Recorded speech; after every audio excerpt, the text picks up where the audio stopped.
Velkommen til dækningen af Viborg Egnens Erhvervsråds Awardshow 2012. De næste minutter kommer du med til uddelingen af 3 store erhvervspriser. Årsprisen, iværksætterprisen og den spritnye Made in Viborg. Du får selvfølgelig kommentarer fra de glade vindere og hilsner fra salen. Og så skal vi ned i maskinrummet hos mangemillionær og Dating.dk-ejer Morten Wagner Jr. Så lad os så komme i gang. Jeg er den heldige, der skal have lov til at afsløre, hvem vinderen er.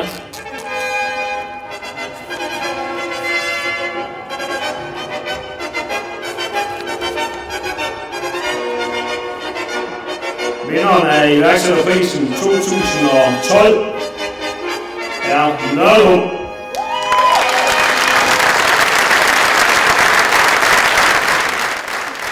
Det betyder selvfølgelig, at vi er rigtig, rigtig stolte, og det er jo en kæmpe anerkendelse at få. Og så betyder det forhåbentlig også, at der er nogle flere, der ved, hvem vi er nu.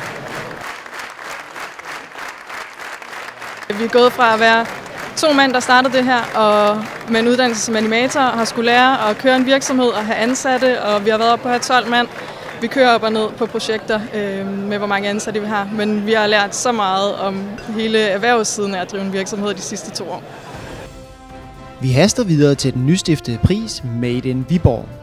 Den gives til en virksomhed, der har lavet et unikt produkt, der sætter Viborg på verdenskortet. Nomineringerne var lige fra varmekasser i de gamle folkevogne til kaffebønner, men prisen gik til Dating.dk. Giv dem en hånd.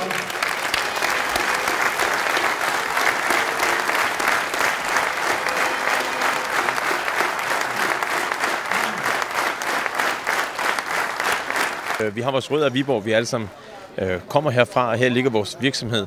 Vi har også været i flot konkurrence med nogle utrolige store virksomheder, Peter Larsen Kaffe og en masse andre store, stærke danske eller viborgensiske virksomheder.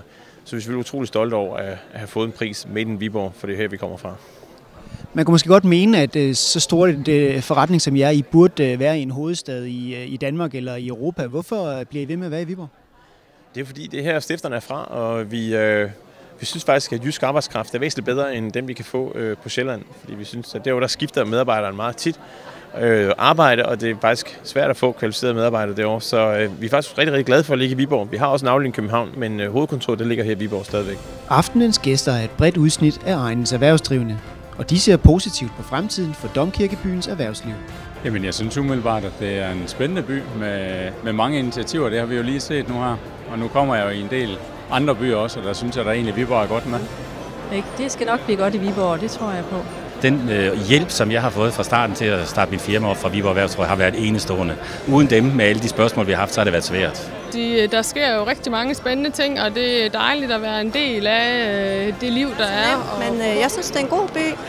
Jeg synes, der er et sammenhold, og folk de sætter pris på, at det er lokale virksomheder. Og netop at sætte pris på blev også et af hovedpunkterne i Morten Wagners foredrag til de mange gæster. Foredraget startede i 29.000 fod i et jetfly. Hans eget fly, vel at mærke. Hvis I kan forestille jer den situation, man sidder i, når man ved, at om 38 minutter, så ved du, om du overlever det her eller ej. Enten så er du død, eller så klarer du den. Så du har kun 38 minutter til at tage de rigtige beslutninger. Og det er også nogle af de ting, der kan så gældende i forretningen. Aftenens sidste pris er også den ældste. En pris, som gives til virksomheder, der yder en ekstraordinær indsats eller initiativ for erhvervslivet. Og den pris gik til Mita Teknik. Prisen er jo en Viborg-pris, og her for et par år siden var vi så gode at vinde Entrepreneur of the Year, det vil sige landsmesterskabet i vækst. Og der havde jeg håbet på, at man også i lokalområdet havde lagt mærke til Mita Teknik. Og sådan, du ved, gået et par år og drømt om at vinde den her pris. Og efter overrækkelsen af årsprisen er der bare tilbage at sige tak for i aften. Vi ses igen til næste år.